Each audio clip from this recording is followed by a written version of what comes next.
이 항해 용선에 대해서 공부를 하겠는데, 지난주에 이 용선에 대해서 설명을 드렸죠. 용선이라고 하는 것은 배를 가지고 있지 않는 자가 배를 빌리는 거죠. 그래서 용선이라고 하는 것은 배를 빌리는 계약이다. 배를 빌리는데 이 선박 소유자가 이 선박에다가 갖춰야 될 거 다 갖추는 거. 선장뿐만 아니라 여기 선박이 갖춰야 될 걸 모든 걸 갖춰가지고 이것을 용선자한테 빌려주는 거다.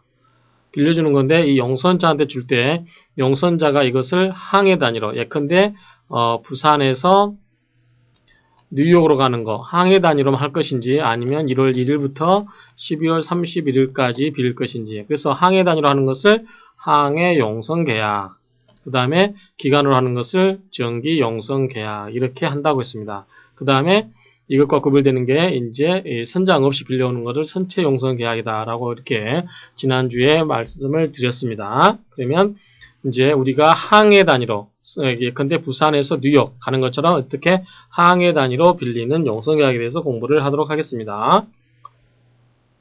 자, 특정한 항해를 할 목적으로, 그쵸? 벌써 항해가 정해져 있죠? 선박 소유자가 용선자에게 선원이 승무하고 항해 장비를 갖춘, 이 말이 중요하죠. 선원이 승무하고 항해 장비를 갖춘, 누가 갖춰준 거죠? 선박 소유자가 갖춰준 거죠. 그래서 용선자는 그냥 배하고 이 시설들을 그대로, 갖다 쓰기만 하고 돈만 지급하면 되는 거죠. 그게 대해서 운임을 지급하기로 약정하는 것이다. 그 다음에 빌리는 공간은 전부일 수도 있고 일부일 수도 있다라고 하는 거죠. 그 다음에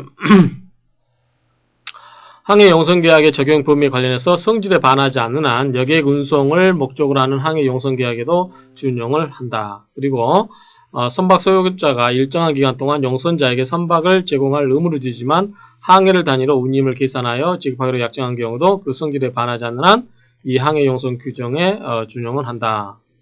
자, 계약 체결자는 누구죠? 선박 소유자고 용선자죠. 그 다음에 체결은 자유롭게 체결할 수 있고 불효시이고 낙성이다.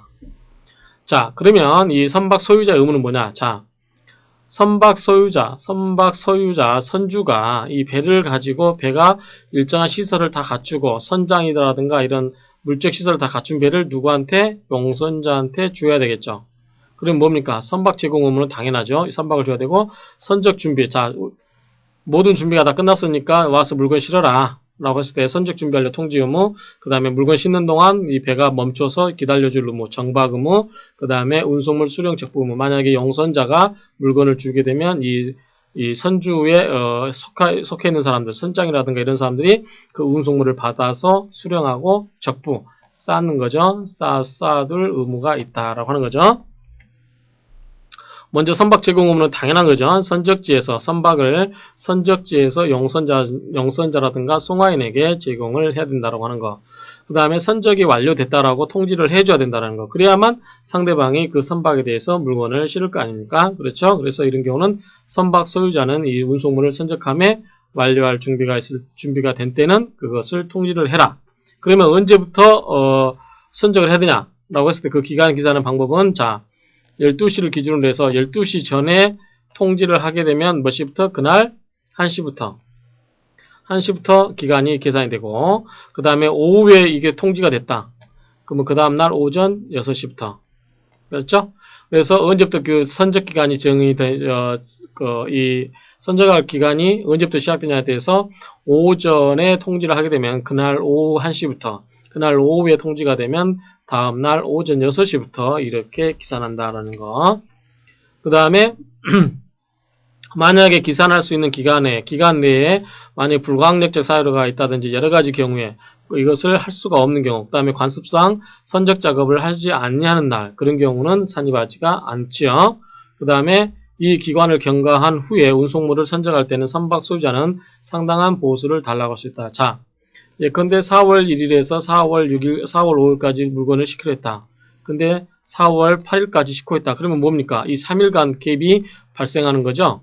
이 3일간 뭡니까? 선박 소유자는 더 운행을 하면서 이익을 얻을 수가 있는데 이익을 얻지 못하고 있는 거죠. 이런 경우는 상당한 보수를 청구할 수가 있다라고 하는 거죠.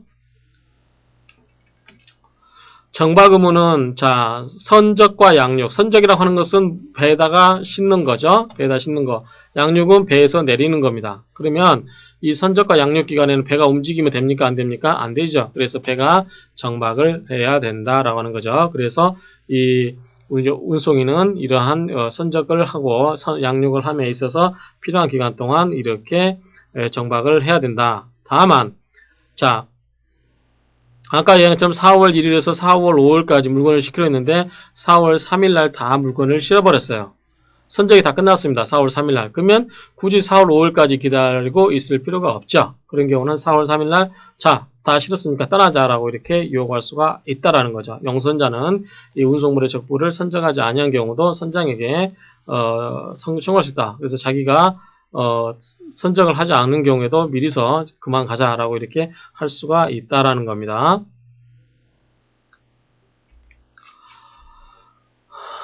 그 다음에 선적 기간이 경과한 후에 아까 얘기처럼 4월 1일에서 4월 5일 사이에 있는데 만약에 4월 6일이 됐다. 그럼 이런 경우는 상대방이 선적을 다 안 했다. 아까는 뭐 했었죠? 선적 기간이 지난 후에도 선적하고 있으면 상당한 보수를 청구할 수 있었고 그런데 이 경우는 상당한 보수를 청구하지 않고 뭡니까? 바로 떠나볼 수가 있겠죠. 그런 경우는 전부를 선적하지 않은 경우도 선장은 즉시 발행할 수가 있다라고 하는 거죠. 그렇죠? 이거는 이제 아마 이렇게 루트가 배에 노선이 있기 때문에 아마 여기 어떤 특정한 예컨대 몇 월 며칠을 여기를 지나면 폭풍이 온다더라. 그걸 피하기 위해서 제때 가야 될 경우도 있겠죠. 그런 경우를 대비해서 그러지 않나 싶습니다.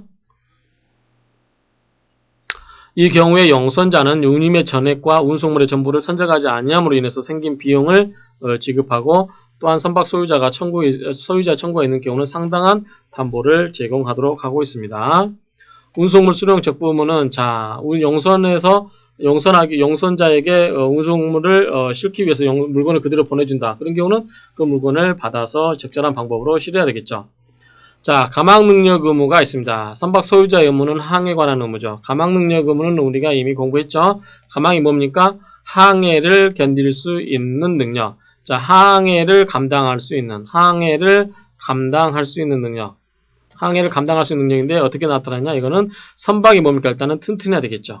선박이 튼튼해야 되고 그 다음에 적정한 인적, 물적 시설을 갖추고 있어야 되겠죠. 그래서 적정한 인원도 가지고 있어야 되고 그 다음에 적정한 그런 어떤 물적 시설도 갖춰야 되겠죠. 그래서 이런 것을 가망능력 의무인데 선박 소유자가 이 영선자나 송하인에 대해서 선적항을 발행할 당시에 그 특정 항해를 안전하게 완성할 수 있는 선박을 제공함에 있어서 상당한 주의를 다해야 된다. 즉 안전하게 완성할 수 있는 선박, 이 선박을 제공해야 되는데 그 자체는 선박 그 자체가 튼튼해야 되고 인적 물적 시설을 갖춘 선박이 된다라고 하는 거죠. 만약에 이 운송인은 자기 또는 선원 그 밖의 선박 사용인이 발행 당시에 가망능력적 유무를 해태하지 아니했음을 증명하지 아니하면 운송물의 멸실, 훼손 또는 연착으로 인한 손해를 배상할 책임이 있다라고 하는 거죠. 자, 발행 의무는 원칙적으로 뭡니까? 기간 내에 전부가 실어져야만 가겠죠. 근데 예외적으로는 앞에서 이야기한 것처럼 용선자는 선적 기간 내 운송물의 전부를 실지 않더라도 선적하지 아니한 경우에도 선장에게 발행을 청구할 수 있고 선장은 기간이 경과한 후에는 이 선적되기 전이라도 전부 선적되기 전이라도 즉시 발행할 수 있다라고 이렇게 이야기했습니다. 직항 의무는 1호 금지 의무인데 자 직항은 뭡니까? 항로를 원래의 항로대로 직항한다라고 하는 거죠. 2호라고 하는 것은 길을 이탈하는 거죠. 2호 길에서 멀어지지 말라고 하는 거죠. 그래서 2로 하지 말라. 그래서 원래 항로대로 가라. 신속하게 정해진 그 항로대로 가라라고 하는 겁니다. 그 다음에 운송물에 관한 주의 의무는 자 운송인은 자기 또는 선원 그 밖의 선박 사용인이 운송물의 수령, 반고, 선적, 쌓고, 적부, 역시 쌓고, 운송, 보관, 양육, 인도와 관련해서 주의를 해태하였음을 증명하지 아니하면 운송물의 멸실이라든가 훼손 또는 연착으로 인한 손해를 배상할 책임이 있다라고 하는 거죠. 그 다음에 위법 선정물의 처분, 위험물의 처분. 자, 법령이라든가 계약에 위반해서 선정한 위험물, 운송물. 이러한 것은 선장은 언제든지 그냥 바다에다 던져버릴 수가 있습니다. 를 양육할 수 있고, 그 다음에 그 운송물이 선박이라든가 다른 운송물에게 위해를 미칠 염려가 있을 때는 이를 포기할 수도 있습니다. 그렇지만 이렇게 중간에 가서 그 물건을 바다에다 빠뜨렸다 할지라도 선장은 뭐 할 수 있어요? 운임을 달라고 할 수가 있죠. 최고 운임을 지급을 청구할 수 있다. 그리고 그 밖에도 손해배상도 청구가 가능하다. 그렇죠? 배에다가 가는데 폭탄을 싣고 간다. 위험하죠? 이 폭탄을 바다에다 집어 던지고 그거에 대해서 운임을 달라고 할 수 있다라고 하는 거죠. 위험물, 즉 인화성이라든가 폭발성, 그 밖에 위험성이 있는 운송물은 운송인이 그 성질을 알고서 선적한 경우에도 이것이 다른 선적물에 위험을 미칠 수가 있다. 그런 경우는 이것을 파괴하거라든가 양육, 무해 조치를 할 수가 있다라고 하는 겁니다. 그리고 운송인은 이렇게 처분한 경우에 그 운송물에 발생한 손해에 대해서는 공동훼손 분담 책임을 제하고는 배상 책임을 면하지 않는다라고 하는 거죠. 그래서 여러분들이 주의할 거는, 자, 선장이 배에다가 위험한 물건을 선적할 때 그것이 위험한 물건임을 알았음에도 불구하고, 즉 알고서 선적한 경우에도 적용이 된다라고 하는 거죠. 알고서 선적한 경우에도 그 위험한 물질이 다른 화물에 나쁜 영향을 미칠 수 있을 경우에 그것을 파괴라든가 양육이라든가 무해 조치를 할 수가 있다고 하는 거죠. 그리고 그렇게 한 경우에 대해서 책임을 지지 않는다라고 하는 거죠. 이해하시겠죠? 공동훼손 책임 분담액을 제하고는 책임을 지지 않는다는데, 나중에 공동훼손은 공부하시면 여러분들이 이해가 되실 겁니다. 자, 이번에는 양육에 관한 의무입니다. 자, 항해를 이렇게 했을 때는 가망능력 의무, 직항 의무 이런 게 있고, 항해, 그 다음에 이제 양육과 관련해 가지고는 입항해야 되겠죠? 항구에 들어와야 될 거 아닙니까? 그래야 물건을 실을 거 아닙니까? 그 다음에 양육 준비 완료 통지 의무. 역시 양육에 필요한 준비를 다 한 경우는 역시 통지를 해라라고 하는 거죠. 수화인한테, 자, 우리가 물건을 내릴 준비가 다 돼 있으니까 당신이 와서 받아가세요 라고 하는 건데, 시간은 오후 전에 통지하게 되면 오후 1시부터, 오후에 통지하면 그 다음날 6시부터 동일합니다. 역시 선적할 수 없는 날, 관습상 또는 이 선적 작업을 하지 아니한 날, 이런 기간은 산입하지 아니한다는 것도 동일하고요. 그 다음에 정박 의무도 역시 양육에 있어야 되는 거죠. 자, 이거는 뭐냐면, 자, 부산에서 뉴욕으로 왔을 때 부산에 들어가 가지고 여기서 있는 거, 여기서 선적하면서 그 선적 과정에서 뭡니까? 선적하면서 있었던 이야기들이 정박이라든가 이런 게 다 포함되겠죠. 이게 반대로, 자, 갈 동안 가망 능력 의무 있어야 되고, 그 다음에 이로 금지하지 말아야 되고, 이렇게 하다가 뉴욕에 들어가면 입항해서 또 여기서 또 배를 어떻게 합니까? 물건을 실어 내리겠죠. 이게 뭐니까 아마 선적에 반대되는 말이고, 여기에서는 양육이 되겠죠. 양육이 되는데 내용만 싣고 내리는 것만 다를 뿐 나머지는 똑같이 항구에 돼 있어야 되고 똑같잖아요, 기간이. 그래서 동일한 내용들이다라고 이렇게 이해하시면 여러분들이 쉽게 이해할 수 있습니다. 양육 의무는 그냥 내리는 거죠. 그리고 인도 의무는 내려가지고 그것을 정당한 소진 누굴까요? 수화인이라든가 선화증권이 발행된 경우는 선화증권의 정당한 소진이 되겠습니다. 그래서 이런 사람들에게는 운송물을 인도를 해야 된다라고 하는 거죠. 그 다음에 수화인은 이것을 수령할 의무가 있고요. 그 다음에 만약에 운임 등이 지급되지 아니한 경우는 운임을 지급을 해야만 그 물건을 받아갈 수 있겠죠. 아시겠죠? 자, 공탁 의무는 와서 보니까, 뉴욕에 와서 보니까, 부산에서 와서 뉴욕에 와서 보니까 이 배만 세워져 있고 물건을 내려가지가 않아요. 사람이 와서 찾아가지도 않습니다. 그런 경우 어떡합니까? 선장은 이 배에 실어져 있는 물건을 어떻게 한다? 이거를 공탁한다라고 하는 거죠. 자, 공탁이 뭐죠? 공탁이라고 하는 것은 공탁소에다가, 공탁기관에다가 이것을 맡김으로써, 즉 위탁함으로써 뭡니까? 채무의 이행을 마친다. 채무의 소멸을 가져온다라고 하는 거죠. 그래서 이런 경우는 수화인한테, 자, 네가 받아야 되는데, 수화인이 네가 받아야 되는데 네가 물건을 안 받고 있어서 부득이하게 자, 공탁소, 뉴욕에 있는 무슨 공탁소에다 내가 이것을 물건을 여기다가 위탁을 시키고 가니까 여기 와서 물건을 가져가라 라고 이렇게 통지를 발송을 해야 되겠죠.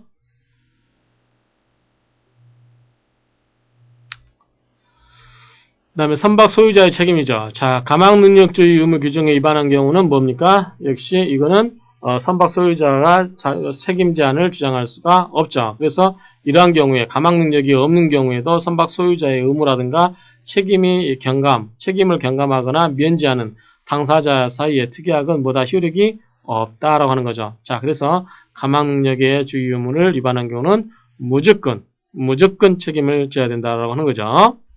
자, 운송물에 관한 보험의 이익을 선박 소유자에게 양도하는 약정 또는 이와 유사한 약정도 같다. 그렇죠? 자, 배가 이렇게 싣고 가는데 이 배가 운송물을 이렇게 싣고 갑니다. 이 운송물에 대해서 보험을 들었어요. 보험을 들었습니다. 근데 이 보험 이익을 선박 소유자에게 양도한다. 선박 소유자에게 양도하면 뭡니까? 선박 소유자는 중간에 가서 이 물건을 버리고서 보험금 받으면 되죠. 그렇죠? 그런 것처럼 이렇게 리스크가 있기 때문에 이러한 이 선박 소유자에게 이 보험 이익을 양도하는 경우도 역시 이렇게 적용하도록 하고 있다라고 하는 거죠. 그 다음에 선박 소유자의 책임 관련해서는 항해 용선 계약에 있어서는 계품 운송 계약의 경우와 달라서 운송물에 관한 주의 의무, 운송인의 면책 사유, 책임의 한도, 비계약적 청구에 대한 적용 이런 것들이 있는데, 자, 비계약적 청구에 대한 적용의 규정에 반해서 선박 소유자의 의무 또는 책임을 경감, 면제하는 당사자 사이에는 특약은 효력이 있다라고 이렇게 되어 있습니다. 자, 선박 소유자의 책임은 그러나 이 선박 소유자가 제3자에게 선화증권을 발행한 경우에는 이 선화증권을 선을 취득한 제3자에 대해서는 선박 소유자는 운송인으로서의 권리와 의무가 있다라고 이렇게 상법에 규정하고 있고요. 계품 운송의 경우와는 동일하게 운송인으로서의 의무와 책임을 감경 또는 면제하는 특약을 하지 못한다라고 하는 겁니다. 그래서 운송인으로서의 의무와 책임을 감경 또는 책임을 면제하는 걸 못한다. 그래서 자, 책임을 제한해 줬는데 여기다 추가로 해서 책임을 면제까지 하는 것은 인정이 안 된다라고 하는 거죠. 그 다음에 산동물의 운송, 그 다음에 산하증권 그 밖의 운송계약을 증명하는 문서의 표면에 갑판적이 뭐죠? 자, 배가 이렇게 있으면요, 여기에 안에 이 창구 같은 게 있죠. 이걸 뭐라고 하냐면 선창이라고 합니다. 선창, 홀드라고 하고, 자, 갑판적은 뭐죠? 갑판 위죠, 이게. 갑판 위에다 쌓는 거를 갑판적이라고 합니다. 그럼 여러분들이 봤을 때 어느 게 더 안전합니까? 배에다가 짐을 쌓여있는 공간에다 쌓는 거하고 갑판 위에다 물건을 얹고 가는 거하고 어떻습니까? 어느 게 더 위험합니까? 이게 더 위험하죠. 그렇죠? 갑판적이 더 훨씬 위험합니다. 그래서 이런 거로 운송할 취지를 기재해서 갑판적으로 행하는 운송에 대해서는 적용하지가 않습니다. 그래서 이런 경우는 선박 소유자의 책임이 이런 경우는 적용되지 않는다. 다만 이 산동물의 운송 및 갑판적인 운송의 경우에는 운송인의 책임을 감경한다든지 또는 면제 특약은 유효하다라고 하는 거. 선박 소유자의 용선자 또는 수화인에 대한 채권 채무는 그 청구 원인 여하에 불문하고 선박 소유자가 운송물을 인도한 날 또는 인도할 날부터 2년 이내에 재판상의 청구가 없으면 소멸이 된다라고 하는 거. 그리고 이 기간은 당사자의 합의에 의해서 연장이 가능하다라고 하는 겁니다. 기간을 단축하는, 자, 2년이라는 그 기간을 단축하는 특약은 이것을 운송계약에 명시적으로 기재하지 않으면 그 효력이 없다. 그래서 이 기간 단축은 적용이 안 된다라고 하는 거죠. 당사자 사이 합의에 따라서 이 기간을 연장할 수 있도록 하고, 기간 단축에 대해서는 이를 가능하도록 하는데, 항해 용선계약에 명시적으로 기재할 것을 조건으로 하였는데, 이것 또한 기본적으로 계약자의 원칙이 적용되는 용선계약의 특성을 반영하면서 기간 단축에 관한 다툼의 소지를 제거하기 위한 것이다 라고 하는 거죠. 이제 경과 규정을 뒀다라는 얘기고요. 자, 선박 소유자의 권리는 당연히 물건 날라주고 뭘 받어요? 운임을 달라고 할 수 있는 운임 청구권이 있어야 되겠죠. 그래서 원칙적으로 도급 계약이라고 했죠. 그래서 운송물이 도착지에 일의 완성을 목적으로 하는 거기 때문에 이 운송물이 목적지에 도착을 해야만 운임을 청구할 수가 있다라고 하는 거죠. 만약에 운송물의 전부 또는 일부가 송하인, 즉 물건을 보내는 사람의 책임 없는 사유로 인해서 멸실할 때는 운송인은 운임을 청구하지가 못한다. 그래서 송하인의 책임 없는 사유로 멸실할 때는 운송인이 그 위험을 부담한다. 그래서 운임을 청구하지 못하고 이미 받은 운임은 돌려줘야 된다라고 하는 거죠. 그 다음에 운송물의 전부 또는 일부가 그 성질이나 하자, 용선자의 과실로 인해서 멸실할 때는 운송인은 운임의 전액을 청구할 수가 있습니다. 그래서 이런 경우는 운송물의 전부 또는 일부가 그 성질이라든가 성질 또는 하자 또는 용선자의 과실로 인해서 멸실할 때는 운송인은 운임의 전액을 청구할 수가 있다라고 하는 겁니다.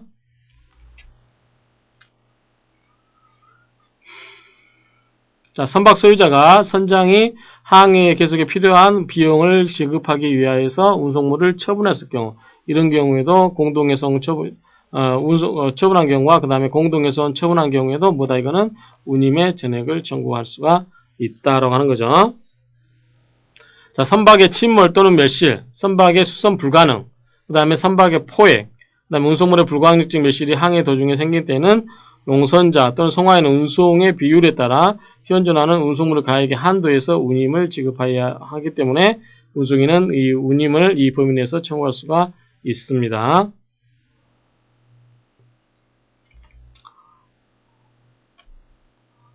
역시 운임을 달라고 하는 것은 같고요. 그 다음에 정박료 청구권, 유치권, 경매권인데요. 자, 용선계약의 경우 약정한 선적기간 또는 양육기간을 경과한 후에 선적 또는 양육을 한 때 이 초과 정박기간에 대해서 선박 소유자는 정박료를 청구할 수가 있다. 최선요. 자, 이 배가 부산항에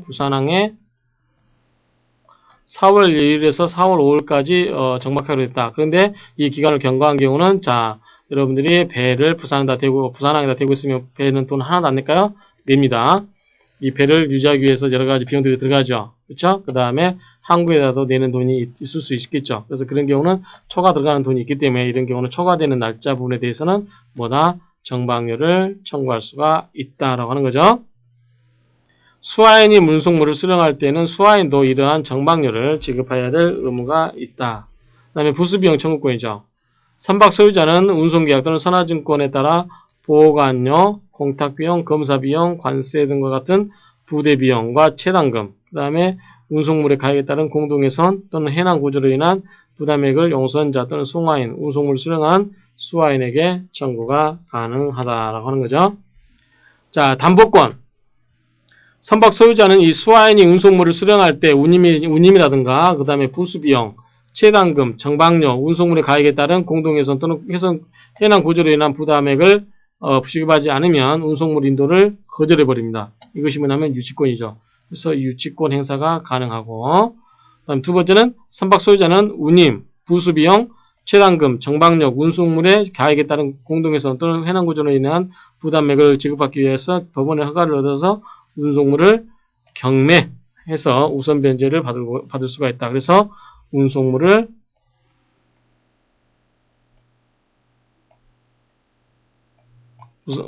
경매 가지고 우선 변제를 받을 권리가 있다라고 하는 거죠. 선장이 수화인에게 운송물을 인도한 후에도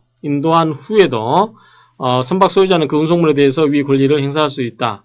그러나 인도한 날로부터 30일을 경과하거나 그 3자가 운송물에 관해서 점유를 취득한 때는 그러하지가 않습니다. 그래서 자, 선장이 자, 수화인에게 여기에 있는 물건을 이 수화인에게 넘겨줬습니다. 그런 경우에도 이 돈을 안 갚은 경우에도 선박 소유자는 이 물건에 대해서 뭡니까? 권리를 행사할 수가 있어요. 넘겨준 후에도. 그러나 어떨 때 인도한 날로부터 30일이 경과하거나 그 다음에 제3자가 취득을 했을 때 그런 경우는 인정되지 아니한다라고 하는 거죠. 그 다음에 부수적인 권리로서 선박 소유자는 용선자에 대해서 운송계약서를 청구할 수 있겠죠. 그 다음에 운송계약의 경우에 용선자에 대한 선적 청구권, 그렇죠? 용선자한테 선적을 해달라. 선적 청구권. 그 다음에 선적 기간 내에 선적이 완료되지 않은 경우에 발행권, 용선자에 대한 선적 기간 내 운송에 필요한 서류의 교부 청구권, 이러한 것들이 권리의 부수적인 권리에 포함되겠습니다. 위법 선적물 또는 위험물에 대한 조치권, 아까 나왔었죠? 그 다음에 용선자가 운송물의 전부 또는 일부를 선적하고 용선계약을 해지한 경우도 선적과 양육 비용을 청구할 수 있는 권리, 용선자에 대한 선화증권 등본의 교부 청구권, 이러한 것들이 있을 수 있죠? 자, 채권의 제척기간은 언제냐면, 자, 아까 선박 소유자가 용선자 또는 수화인에 대한 채권 채무는 그 청구 원인 여하를 불문하고 선박 소유자가 운송물을 인도한 날 또는 인도할 날부터 2년 이내에 재판상 청구가 없으면 소멸한다라고 되어 있고요. 이 기간은 당사자 합의에 의해서 연장할 수 있다. 연장이 가능하다. 기간을 단축하는 선박 소유자와 용선자와의 약정은 이를 운송계약에 명시적으로 기재하지 않으면 효력이 없다. 발항전자 용선계약의 항해 용선계약의 종료인데요. 자, 용선자가 임의로 해지를 해버립니다. 어떨 때? 자, 발항전에 임의 해지는 보겠습니다. 전부 용선계약의 경우, 자, 발항전에 전부 용선자는 운임의 반액을 지급하고 용선계약을 항해 용선계약을 해지할 수 있다. 즉, 자, 발항전에는 운임의 2분의 1 이상을 지급을 하고 계약을 해지할 수 있다. 계약을 해지할 수 있다라고 되어 있고, 자, 왕복항해 왔다 갔다 하는 거죠.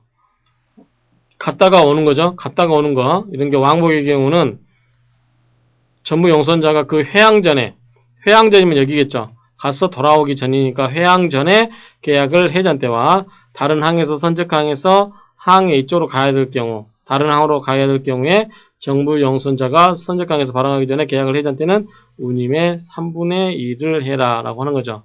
그래서 운임의 3분의 1을 지급하라 라고 하는 거죠. 그 다음에 용선자라든가 송화인이 계약을 해제 또는 해지를 한 때에도 부수 비용과 채당금을 지급할 책임을 면하지 못한다라고 하는 거죠.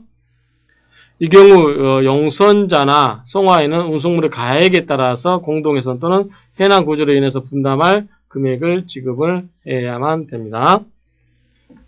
또한 운송물의 전부 또는 일부를 선적한 때에는 그 선적과 양육의 비용은 용선자 또는 송화인이 부담하게 되고요.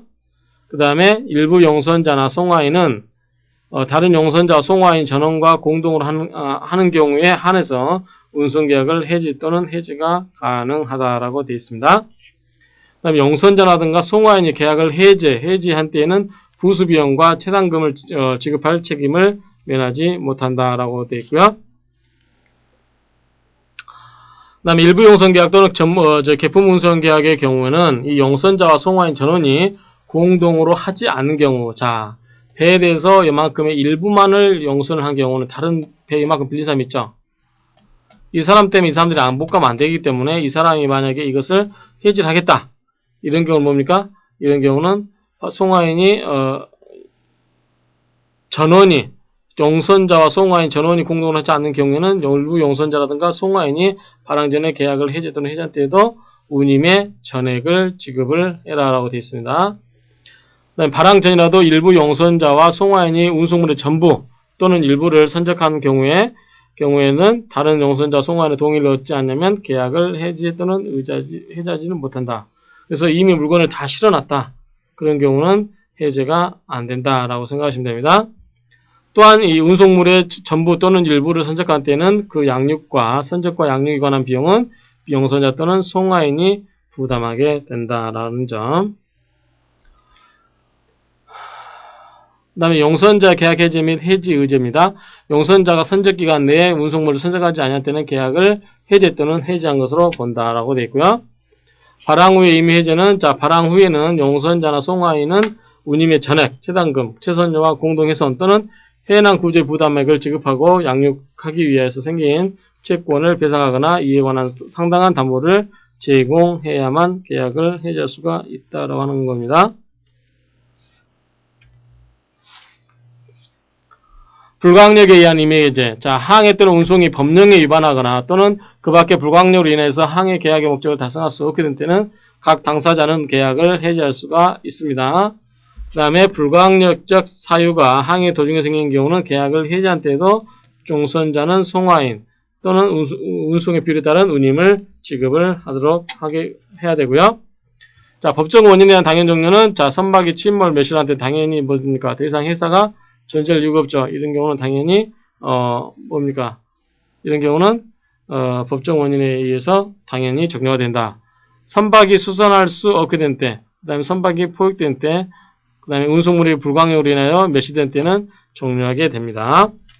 선박의 침몰 또는 멸실, 수선 불가능, 선박의 포획이 항해 도중에 생긴 때에는 용선자 또는 송화에는 운송의 비율에 따라 현존하는 운송물의 가액의 한도에서 운임을 지급할 책임을 진다라고 하는 거죠. 그 다음에 운송물 일부에 관한 불광역적으로 사유로 인해서 운송인의 선적 권한이 규정되는데, 자, 운송물이 불광역으로 인해서 멸실된 때 또는 항해 또는 운송이 법령에 위반하거나 그 밖에 불광역으로 인해서 계약의 목적을 달성할 수 없게 된 때, 운송물의 일부에 대해 생긴 때는 송화에는 운송물의 책임이 가중되지 아니하는 법인 내에서 다른 운송물로 선적할 수가 있다라는 점입니다. 그래서 송화에는 다른 운송인의 책임이 가중되지 않는 법인 내에서 다른 운송인의 책임을 다른 운송물을 선적할 수 있다라고 하는 데 있습니다. 송화인이 권리를 행사하고자 할 때는 지체 없이 목적물을 양육 또는 선적해야 되고요. 그 다음에 양육 또는 선적을 계획할 때 운임은 전액을 지급을 해야만 된다라고 이렇게 되어 있습니다. 그럼 이상으로 항해용선계약에 관한 개괄적인 내용을 마치고 다음 시간에는 전기용선에 대해서 살펴보도록 하겠습니다. 수고하셨습니다.